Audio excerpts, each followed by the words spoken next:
हाँ, तो जैसा कि आप सब लोग जानते होंगे कि भारत जो है रूस से S-400 Triumph missile defence system जो है वो ख़रीदने जा रहा है। तो इस सिस्टम की ऐसी क्या ख़ास बात है और ये क्यों हमारे लिए गेम चेंजर हो सकता है, इस पर बात करते हैं। तो इस डिफेंस सिस्टम की ख़ास बात यह है कि ये 400 किलोमीटर जो है इसकी ऑपरेशनल रेंज है, यानी कि 400 किलोमीटर के रेडियस के अंदर ये किसी भी तरह की cruise missile, ballistic missile, drone हो या फाइटर प्लेन हो, इनको ये मार गिरा सकता है। और ये जो है बड़ी ही सुपरसोनिक या बोले तो हाइपरसोनिक स्पीड से जो है इनको मार गिराता है। इसको डिप्लॉय करना भी बड़ा आसान है। 5 मिनट के अंदर ये जो है तैयार हो जाता है दुश्मन के जो भी एयरक्राफ्ट हो, मिसाइल्स हो, उनको शूट डाउन करने के लिए। और ये all in one missile defence system है। तो जनरली क्या होता है, अगर आपको प्लेन को मारना है तो उनके लिए एक अलग डिफेंस सिस्टम होता है, क्रूज़ मिसाइल के लिए अलग होता है और बैलिस्टिक मिसाइल के लिए अलग होता है, पर ये जो है सबके लिए काम करता है।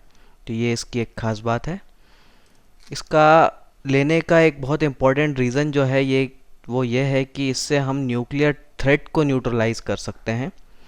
इसकी जो इंटरसेप्ट मिसाइल होती हैं वो काइनेटिक किल टेक्नोलॉजी पर काम करती हैं, यानी कि वो जो है कुछ वार हेड या एक्सप्लोजिव लेकर नहीं जाती हैं।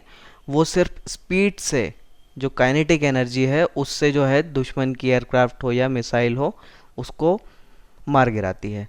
तो अगर दुश्मन हो, जैसे पाकिस्तान की तरफ से अगर हमारे ऊपर जो है कुछ मिसाइल आती हैं, न्यूक्लियर पेलोड से लोडेड मिसाइल आती हैं, शाहीन, गौरी, इस तरह की, तो हम जो है उनको आसानी से मार गिरा सकते हैं और एक न्यूक्लियर थ्रेट से जो है हम खुद को बचा सकते हैं।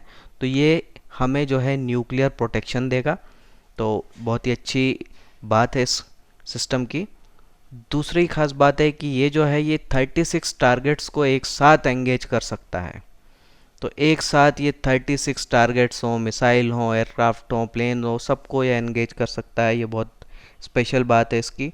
तो ये एक कन्वेंशनल वारफेयर में हमें जो है एक स्पेशल एज देगा, स्पेशल एडवांटेज देगा।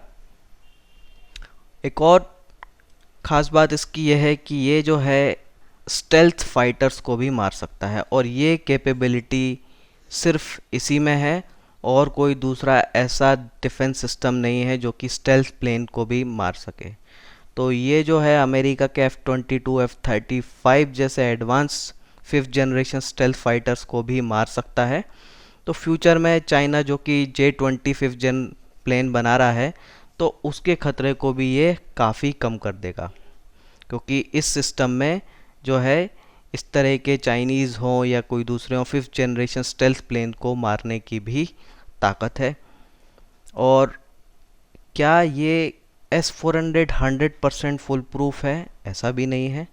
तो इसको अगर न्यूट्रलाइज करना है तो क्या कर सकते हैं? तो ये जो है जैसे 36 के 36 जो है एक साथ टारगेट्स को एंगेज कर सकता है। तो इसको न्यूट्रलाइज करना है तो आपको 36 से ज़्यादा कम से कम जो है प्लेन हो या मिसाइल्स हो, उनको फायर करना पड़ेगा, लॉन्च करना पड़ेगा।